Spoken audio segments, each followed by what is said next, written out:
The stars looked peaceful from the observation deck of Nexus Station. Captain Jake Morrison stood with his hands behind his back, watching the slow dance of ships moving between the docking bays. 15 years had passed since the signing of the Terran Accords, and the galaxy had known peace for longer than many people could remember. The massive space station served as a symbol of that peace, where humans worked alongside 7 different alien species in what everyone called the greatest diplomatic achievement in galactic history. Morrison had been stationed here for 3 years now, commanding the diplomatic vessel UES Harmony. His job was simple enough: keep the peace talks running smoothly, transport diplomats between worlds, and make sure everyone followed the treaty rules.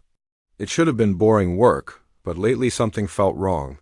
The aliens were acting different, and Morrison could not shake the feeling that trouble was coming. Lieutenant Amy Carter walked up beside him, carrying a datapad filled with the morning reports. She was young but sharp, with an eye for details that most people missed. Carter had been tracking communication patterns between the alien delegations for months, and her reports were starting to worry Morrison more each day. "Captain, we have another problem," Carter said quietly. "The Veltar delegation just refused 3 more trade agreements with human colonies. That makes 12 refusals this month." Morrison frowned. The Veltar were insectoid creatures who looked like giant praying mantises, but they had always been reliable trading partners. Their refusal to do business with humans was strange and concerning. "Any reason given?" Morrison asked. "Same as always. They claim market conditions are unfavorable, but their trade with other Alliance species is actually increasing," Carter replied. "Sir, I think they are avoiding us on purpose." Before Morrison could respond, his communicator buzzed. Dr. Paul Martinez's voice came through, sounding excited and worried at the same time. Martinez was the station's top expert on alien biology, and he rarely called unless something important was happening. "Captain, I need you to come to Lab 7 immediately. I found something you need to see." Morrison and Carter made their way through the station's busy corridors. Nexus Station was huge, with over 2 million people living and working inside its metal walls. Humans made up about 60% of the population, with the rest being various alien species. The different groups had learned to live together peacefully, sharing technology and culture in ways that seemed impossible before the treaty. Dr. Martinez was waiting for them in his laboratory, surrounded by computer screens and alien tissue samples. He was a thin man with graying hair who had spent most of his life studying how different species could work together. Right now, he looked like someone who had discovered something terrible. "Paul, what did you find?" Morrison asked. Martinez pulled up a holographic display showing complex genetic sequences.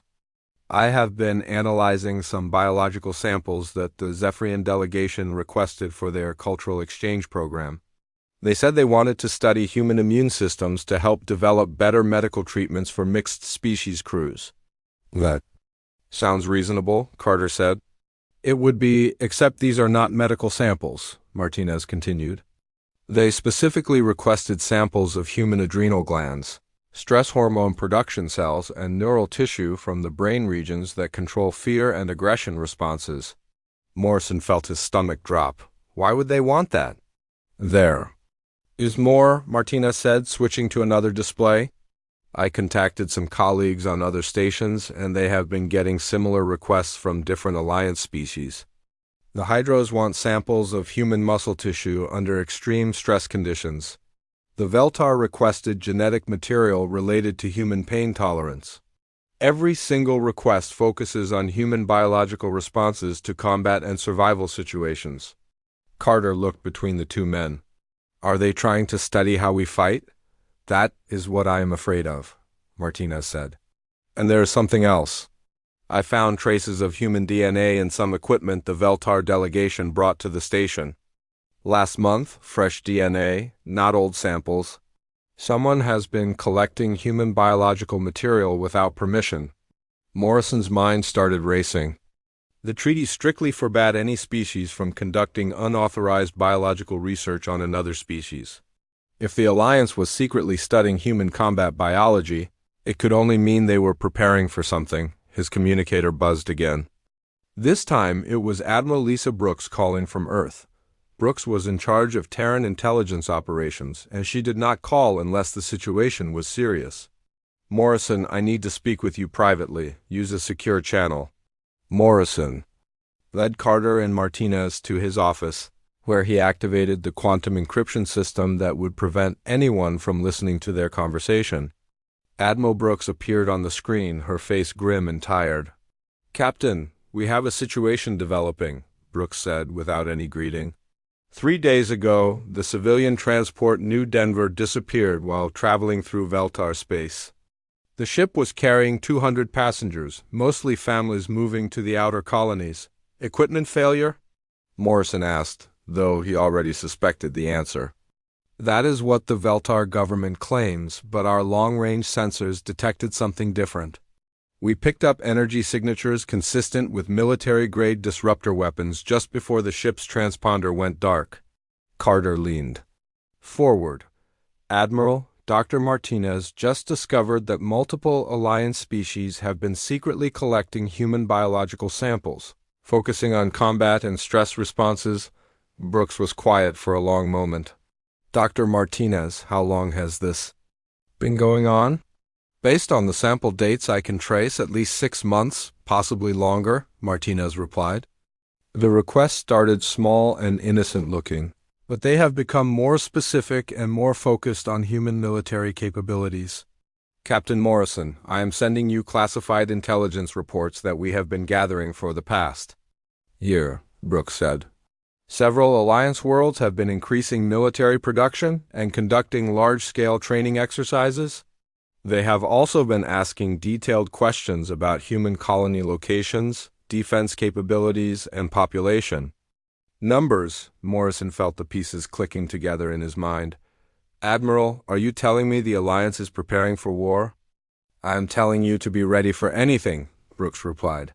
The treaty has kept peace for 15 years, but peace only works when both sides want it to continue. We are starting to think that some members of the Alliance no longer see humans as partners. After Brooks ended the call, Morrison sat in his chair staring at the data flowing across his screens. Outside his window, alien ships continued their peaceful dance around the station. Diplomats from 7 different worlds were probably sitting in meeting rooms right now, discussing trade agreements and cultural exchanges, just like they had been doing for 15 years, but underneath that peaceful surface, something dark was growing. The Alliance was studying humans like laboratory animals, collecting their DNA and learning about their biological responses to combat. A human ship had disappeared in Alliance space, destroyed by military weapons. And according to Admiral Brooks, the Alliance was quietly preparing for war. Morrison thought about the 200 families who had been on the New Denver. He thought about the countless humans living on colonies scattered throughout Alliance space, trusting that the treaty would protect them. He thought about the years of peace and cooperation that had built the galaxy into something better than anyone had imagined possible. Carter was still studying the genetic data on her pad. Captain, what do we do now? Morrison stood up and walked back to the observation window. The stars still looked peaceful, but now he could see the truth hiding behind that peace. The galaxy was about to change, and humanity was going to have to decide what they were willing to do to survive. We get ready, Morrison said quietly, and we hope we are wrong about what is coming. 3 months passed before Commander Ryan Kelly got the assignment that would change everything. The search for the New Denver had turned into a massive operation involving 12 ships and over 300 personnel, but they had found nothing except empty space and unanswered questions.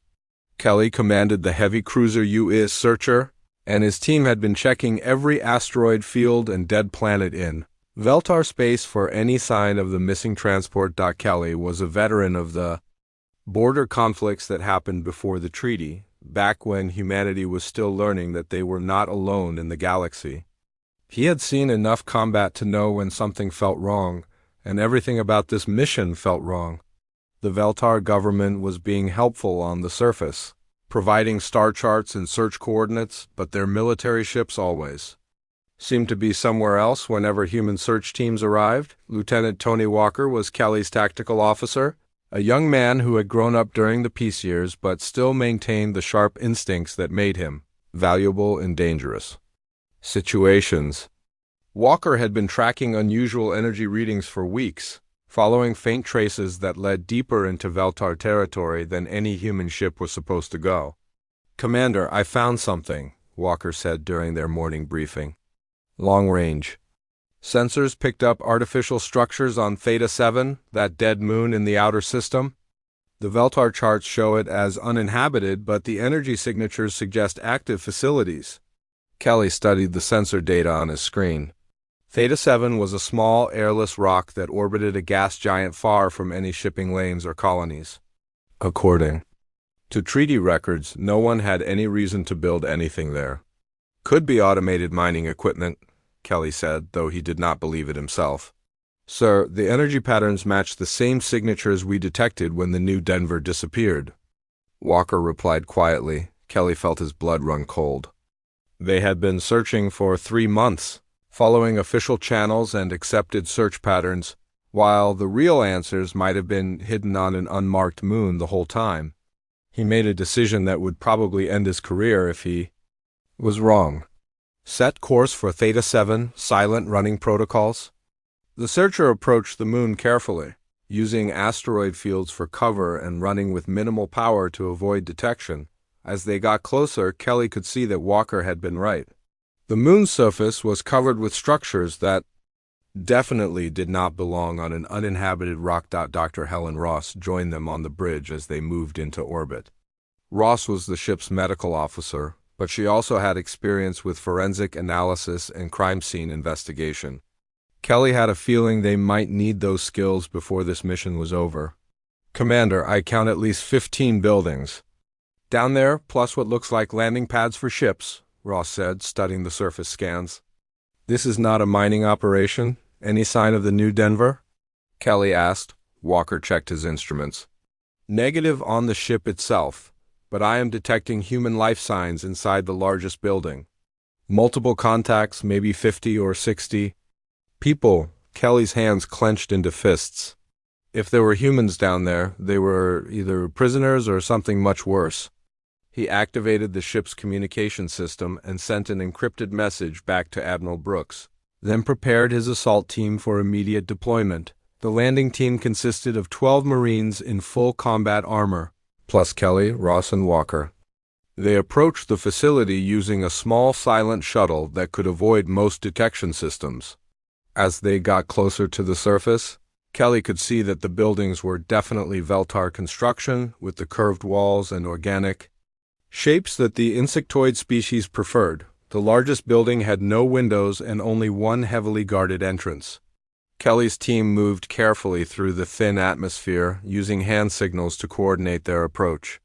The Veltar guards were not expecting trouble, and the Marines disabled them quickly and quietly. Inside the facility, Kelly found something that would haunt him for the rest of his life. The building was divided into dozens of small rooms, each one containing human prisoners in various states of medical experimentation. Men, women, and children from the New Denver were strapped to examination tables while alien scientists conducted tests that seemed designed to cause maximum pain and stress. Dr. Ross moved from room to room, checking on the prisoners and documenting what she found. Her face grew paler with each room they entered. The aliens had been systematically torturing the humans while monitoring their biological responses, measuring everything from hormone levels to neural activity. "Commander, this is not random experimentation," Ross said through gritted teeth. "They are specifically testing human pain tolerance, stress responses, and psychological breaking points. This is military research." Kelly found a computer terminal and managed to access the facility's database, using skills he had learned during his intelligence training. What he discovered was worse than anything he had imagined. The facility had been operating for over 2 years, and the New Denver passengers were not the first victims. The database contained records of dozens of missing human ships and colonies that had been officially listed as equipment failures or pirate attacks. In reality, the Alliance had been systematically capturing humans for biological research. Studying everything about human combat psychology and physical capabilities, Walker found files that showed the true scope of the operation. "Sir, this facility is just one of many. They have similar research sites throughout Alliance space, all focused on understanding human military potential." The research files made Kelly sick to read. The aliens had been trying to understand why humans were so effective in combat situations, why they could function under extreme stress, and how they managed to adapt so quickly to new threats. The Alliance scientists had concluded that humans represented a fundamental threat to galactic stability because of their psychological resilience and adaptability, most disturbing of all. Kelly found strategic planning documents that outlined the Alliance's solution to the human problem. They were preparing for a preemptive strike designed to eliminate humanity before humans could spread further into the galaxy. The research being conducted on the prisoners was meant to help them understand how to kill humans most efficiently. Kelly immediately ordered his team to prepare the prisoners for evacuation while he transmitted all the evidence back to Earth using emergency protocols. The rescued humans were in terrible condition, but they were alive and could testify about what had been done to them. As the Searcher left Theta 7 with its cargo of rescued prisoners and damning evidence, Kelly received new orders from Admiral Brooks. Similar facilities had been discovered by other search teams, and the evidence was being presented to the Galactic Council for emergency review. But Kelly also received unofficial intelligence that made his blood run cold. Alliance military forces were mobilizing throughout their territory, and several human colonies had reported unusual activity in nearby space. The Alliance was not waiting for diplomatic solutions. Dr. Ross finished her medical examinations of the rescued prisoners and delivered her report to Kelly. "Commander, based on what I found in those research files, the Alliance has been preparing for war against humanity for at least 2 years. They know everything about our biology, our psychology, and our military capabilities." Kelly stared out at the stars as his ship raced back toward human space. The peace that had lasted for 15 years was about to end, and when it did, humanity would be facing an enemy that had spent years learning exactly how to destroy them. The galaxy was about to discover what happened when someone pushed humanity too far. Kelly just hoped his people would be ready for what was coming, because the Alliance had made a fundamental mistake in their research. They had learned how to hurt humans, but they had never bothered to learn what humans were capable of when they stopped holding back. Ambassador Claire Watson stood before the Galactic Council holding evidence that should have changed everything. The Great Chamber on Nexus Station was filled with representatives from all 7 Alliance species, their alien forms casting strange shadows under the bright lights. Watson had spent 3 days presenting proof of the secret research facilities, the torture of human prisoners, and the Alliance's preparation for war against humanity. The response was exactly what she had feared it would be. The Veltar representative, a tall insectoid creature with glittering compound eyes, spoke in the clicking language that human translators had learned to understand. "The evidence presented by the human delegation is clearly fabricated. These alleged facilities do not exist, and any suggestion that the Alliance would conduct such research is an insult to our peaceful intentions." Watson felt her patience disappearing. She had shown them video recordings from the rescue mission, medical reports from the torture victims, and computer files directly from Alliance databases. The evidence was overwhelming and undeniable, but the alien representatives were simply refusing to acknowledge it. "Ambassador, we have rescued 63 human prisoners from your facility on Theta 7, Watson said, keeping her voice steady. "These people can testify about what was done to them."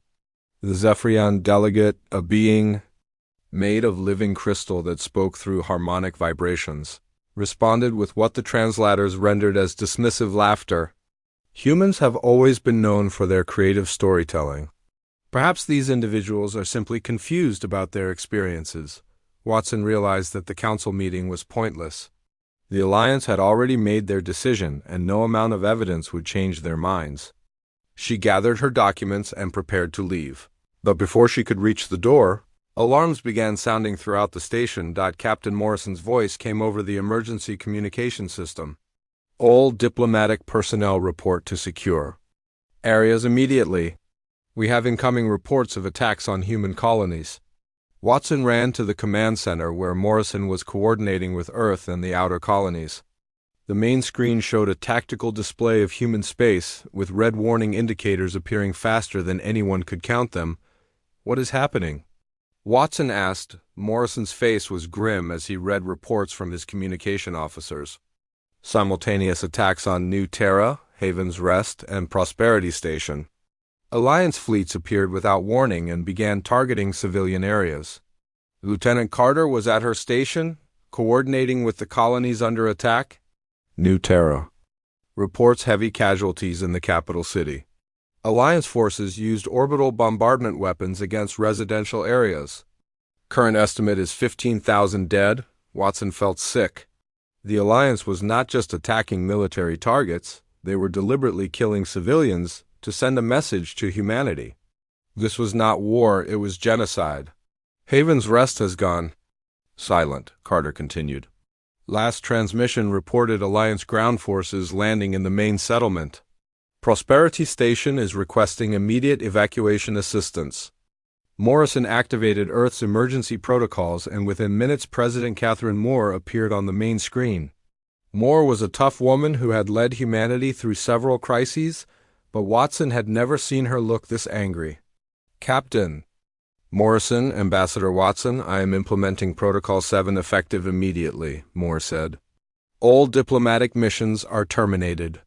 All human personnel in Alliance space are to return to Terran territory immediately." Watson had heard whispers about Protocol 7 during her intelligence briefings, but she had never learned the details. It was supposed to be humanity's ultimate contingency plan, something that would only be activated if human survival was at stake. "Madam President, what is Protocol 7? Watson asked. Moore's expression was cold as winter.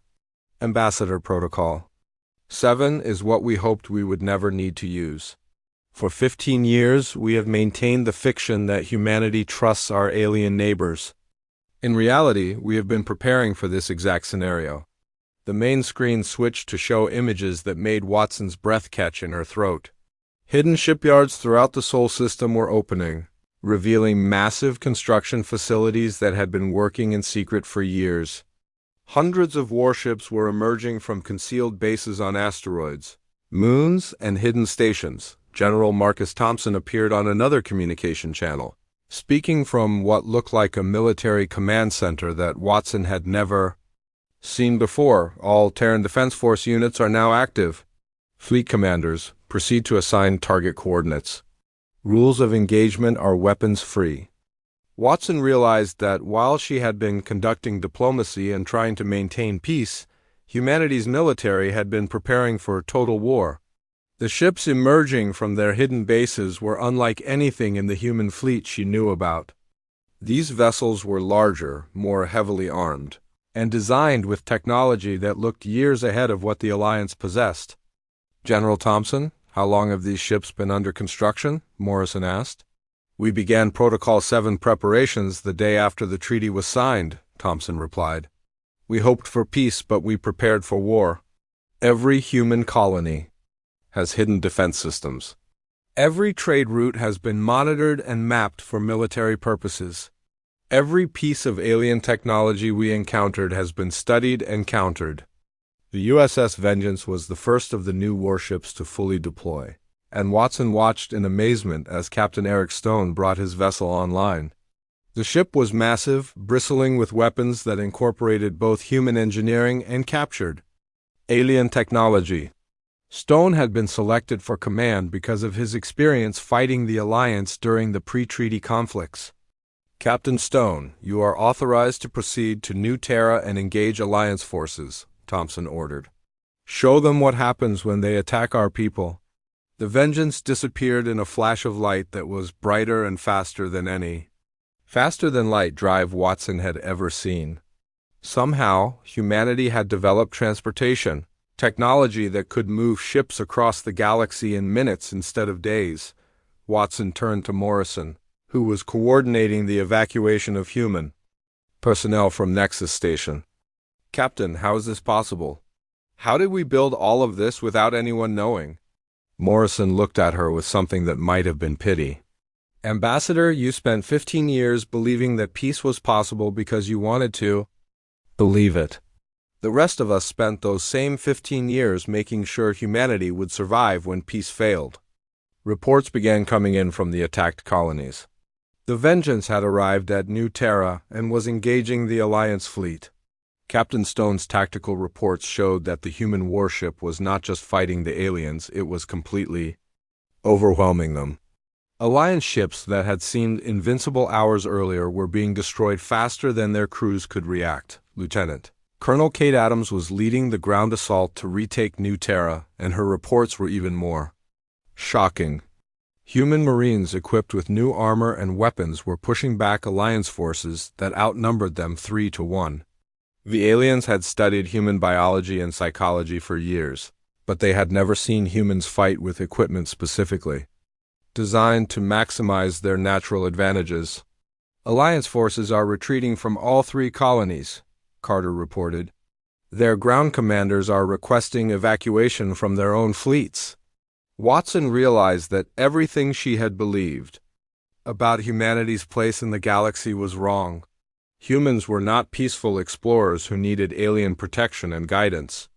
They were a species that had spent 15 years learning everything they could about their neighbors, while secretly preparing to fight them if necessary. The Alliance had made a fatal mistake. They had studied humans like laboratory animals, trying to understand their weaknesses. But they had never bothered to learn about human strengths. And they had certainly never imagined that humans might be preparing to use those strengths against them. President Moore appeared on the screen. Again, this time addressing not just the human personnel, but broadcasting to the entire galaxy. "To the Kethmoran Alliance and all who would threaten human colonies, this is your only warning. You have attacked our people and murdered our civilians. We will respond with everything we possess. You wanted to see what humans are capable of when threatened. Now you will learn." The war changed everything within 6 months, but not in the way the Alliance had expected.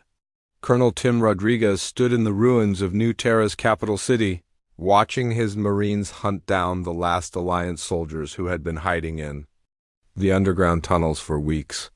What should have been a quick victory for the aliens had turned into a nightmare that would haunt their military commanders for generations. Rodriguez had been defending New Terra when the initial attack came, and he had watched Alliance forces kill 15,000 civilians in the first orbital bombardment.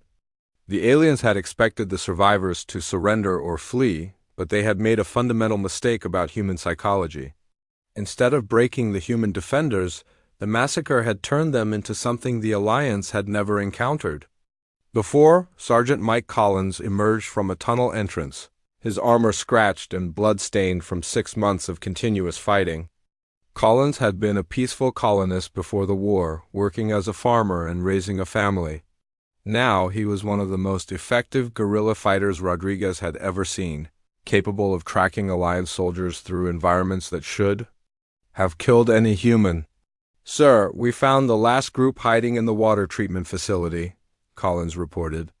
12 Veltar soldiers, completely demoralized. "They surrendered the moment they saw us," Rodriguez nodded.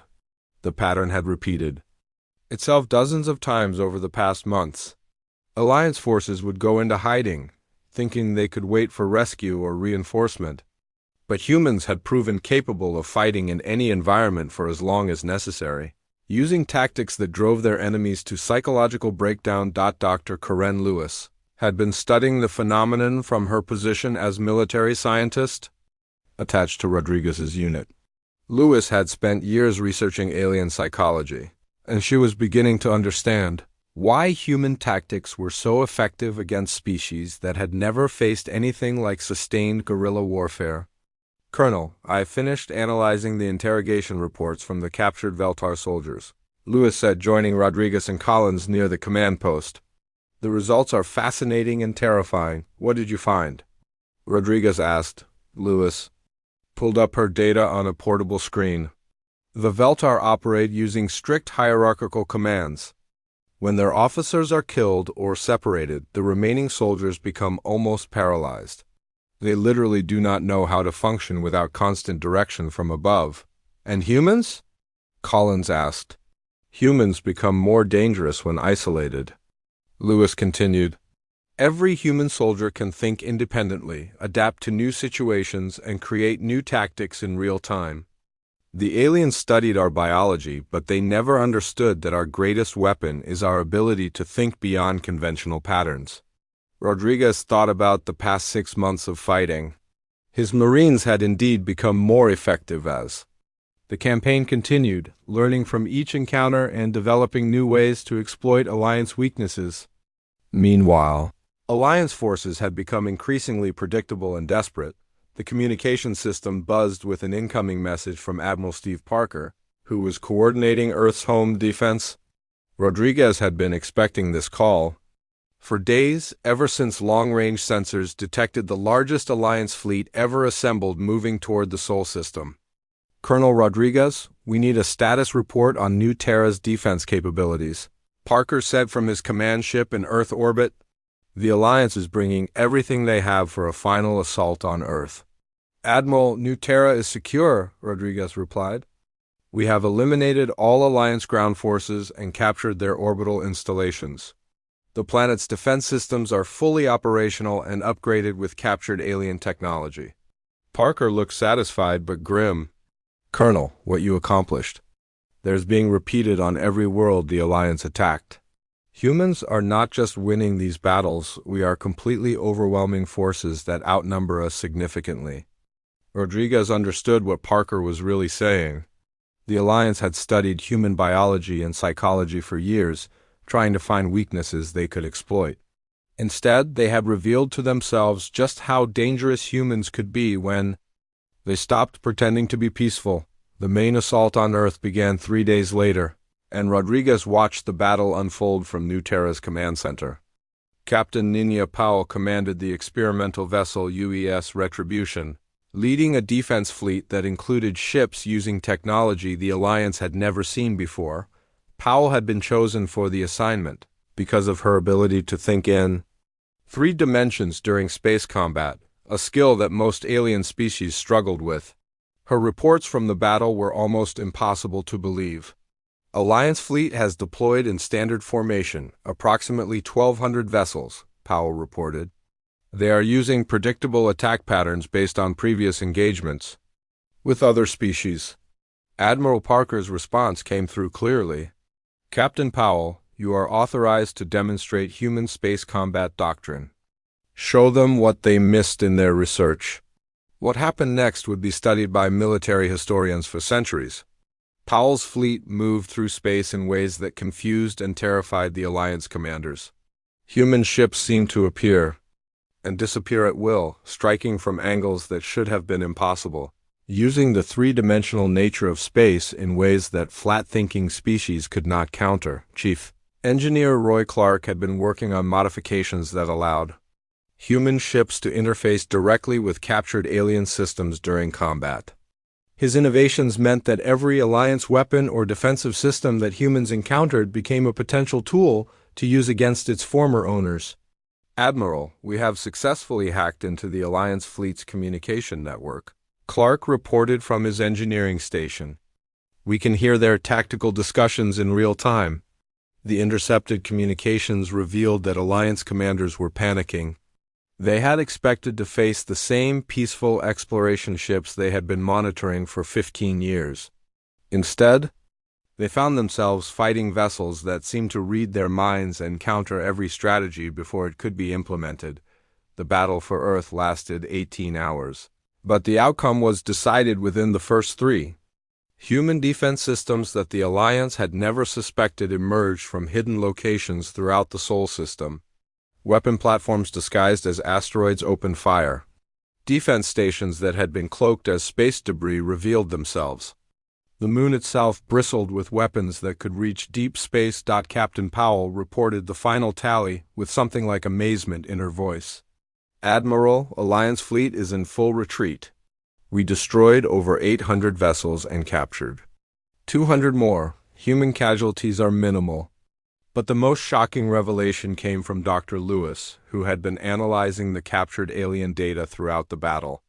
Admiral Parker, I found something in the Alliance computers that explains everything. What did you find, Doctor? Parker asked. The Alliance has been sharing information with species outside their territory, telling other civilizations that humans are a peaceful species that can be easily conquered, Lewis explained.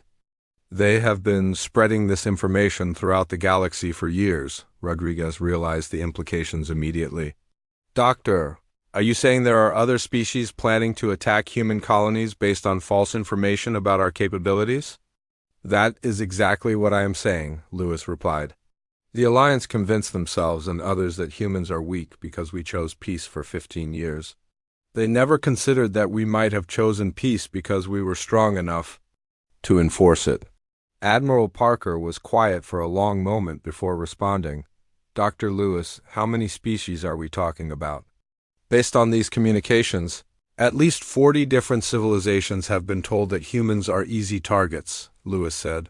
Some of them are already moving fleets toward human space. Rodriguez looked at the tactical displays showing Alliance ships fleeing in every direction, their formations broken and their commanders demoralized. Humanity had just demonstrated that they could defend themselves against the largest military alliance in the galaxy. But now they were facing the possibility of fighting dozens of other species who thought humans were weak. The galaxy was about to learn a lesson that the Alliance was already beginning to understand. Humans had spent 15 years building a reputation for peace not because they were weak, but because they were strong enough to choose when and how to fight. Now that choice had been taken away from them, and the consequences would reshape the balance of power throughout known space. 18 months after the war began, General Lavra Hayes stood on the bridge of the UES Dominion watching 47 different alien fleets surrender simultaneously across the galaxy. It was the largest coordinated military operation in galactic history, and it had taken humanity exactly 6 hours to complete. Hayes had been chosen to lead the final campaign because of her ability to coordinate multiple battle groups across vast distances, but even she had been amazed by what human forces accomplished. The key had been Dr. Monica Cruz's breakthrough in faster-than-light communication technology. Cruz had spent years studying alien quantum mechanics, and her innovations allowed human ships to coordinate their actions instantly across hundreds of star systems. What should have been impossible became routine as human fleets appeared simultaneously. At every major Alliance world and military installation, Captain Jake Morrison, now Admiral Morrison, commanded the fleet surrounding the Veltar homeworld. His ships had appeared in orbit without warning, overwhelming the planetary defenses before the aliens could even send distress signals. Morrison remembered standing on Nexus Station 18 months earlier, watching peaceful ships move between docking bays and believing that the galaxy had achieved lasting peace. Admiral Morrison, Veltar Planetary Government, is requesting terms for surrender. Lieutenant Carter reported from her position at the communications station. Carter had been with Morrison since the beginning, tracking the subtle changes in alien behavior that had warned them war was coming. Morrison looked at the planet below. A world of towering crystal cities and vast underground hive complexes where billions of Veltar lived and worked. 6 months earlier, this same world had been launching attacks against human colonies and celebrating the torture of human prisoners. Now it was defenseless and completely at humanity's mercy. "Tell them we will accept unconditional surrender only," Morrison replied. "No negotiations, no conditions, no special arrangements." The pattern was repeating itself throughout Alliance space. Admiral Frank Gibson had surrounded the Zephyrian homeworlds with ships that could destroy entire continents from orbit. Captain Roy Clark had captured the Hydros military shipyards intact, along with all the technology and personnel inside them. Every major Alliance world was facing the same choice that Morrison was offering the Veltar: surrender completely or face destruction. President Catherine Moore appeared on Morrison's main screen, broadcasting from the new Terran command center that had been built in Earth orbit during the war. Moore had guided humanity through the transition from peaceful diplomacy to total warfare, and now she faced the responsibility of deciding what humanity would do with absolute victory. Admiral Morrison, what is the status of Alliance resistance? Moore asked. Madam President, organized military resistance ended 4 hours ago, Morrison replied. All major Alliance fleets have been destroyed or captured. All homeworlds are under human control. The Kethmoran Alliance no longer exists. As a military force. Moore nodded, but Morrison could see the weight of decision in her expression. Humanity now controlled the largest military alliance in galactic history, along with all their territory, technology, and populations. The question was what to do with that power. Dr. Cruz joined the conversation from her research station where she had been analyzing data from the captured alien computers. Madam President, we have confirmed that 43 additional species were planning attacks on human colonies based on information they received from the Alliance. Most of those species have canceled their plans after observing what happened to the Alliance. Most of them, Moore asked. 17 species are still moving fleets toward human space, Cruz continued. They apparently believe they can succeed where the Alliance failed. Morrison felt tired in a way that had nothing to do with the months of warfare. Humanity had demonstrated their military superiority beyond any possible doubt, but some species seemed incapable of learning from other people's mistakes. General Hayes appeared on another communication channel, reporting from the Operation Command ship that was coordinating actions across the entire galaxy. Madam President, human fleets are in position around all 17 species' homeworlds. We can end this threat in the same way we ended the Alliance. Moore was quiet for a long moment, staring at tactical displays that showed human ships surrounding planets throughout the galaxy. Morrison realized that they had reached the moment that would define humanity's future role in galactic civilization. General Hayes, Admiral Morrison, Dr. Cruz, I need your honest assessment, Moore said finally. Can we maintain peace through negotiations and treaties? Hayes answered first. Madam President, the last 15 years proved that some species view human peaceful intentions as weakness. They will continue testing our resolve until we demonstrate the consequences. Morrison thought about the torture facilities they had discovered, the systematic murder of human civilians, and the years of secret preparation for genocide against his entire species. Madam President, the Alliance spent years studying how to kill us most efficiently. Other species are planning similar attacks. Peaceful coexistence requires that all parties want peace. Dr. Cruz provided the scientific perspective. Madam President, based on intercepted communications, most alien species fundamentally misunderstand human psychology and capabilities. They see our choice of peace as evidence of weakness rather than strength. Moore made the decision that would reshape galactic civilization. General Hayes, implement the hegemony protocol. All species planning attacks on human colonies will surrender unconditionally or face the same fate as the Alliance. Make it clear that this is their final opportunity to choose peace. The hegemony protocol was humanity's ultimate solution to the problem of galactic warfare. Instead of trying to maintain fragile treaties between dozens of species who might attack each other at any time, humanity would serve as the ultimate authority on interstellar conflicts. Other species could govern themselves, trade freely, and pursue their own development, but they would do so under the clear understanding that humanity possessed both the capability and willingness to intervene in any situation that threatened galactic stability. Within 6 hours, 16 of the 17 species approaching human space had surrendered and agreed to the new galactic order.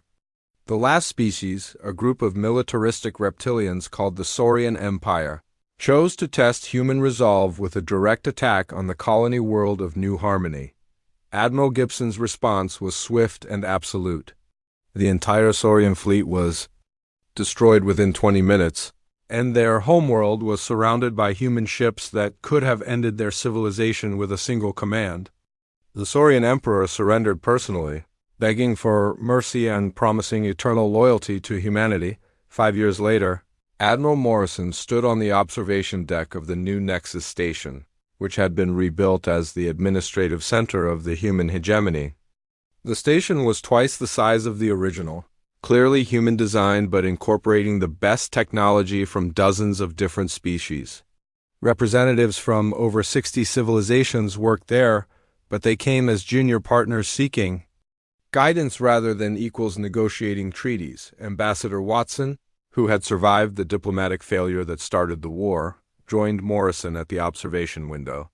She had spent the past 5 years helping establish the new order, teaching alien species how to interact with humanity as the dominant galactic power. Admiral, do you think we made the right choice? Watson asked. Morrison watched the ships moving between docking bays just as he had years earlier. But now the ships were mostly human designs, and the aliens who crewed them did so with the understanding that humanity set the rules for galactic civilization.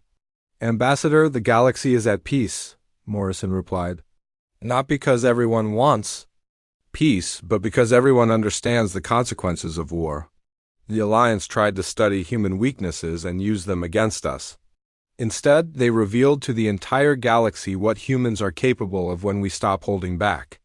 Watson nodded, watching a group of young aliens learning human combat techniques from Terran instructors.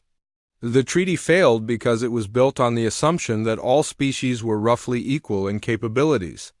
The new order works because it recognizes that some species earn leadership through strength. Morrison thought about the path that had brought them to this point.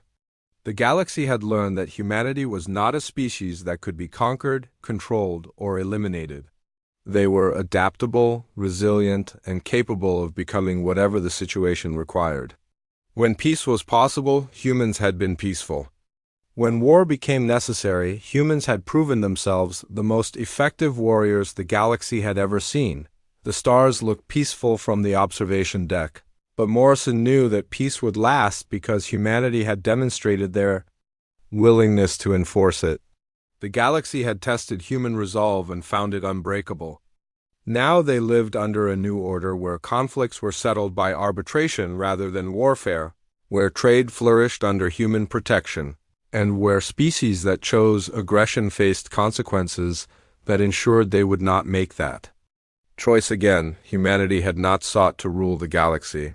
But when the galaxy forced them to choose between survival and dominance, they had chosen.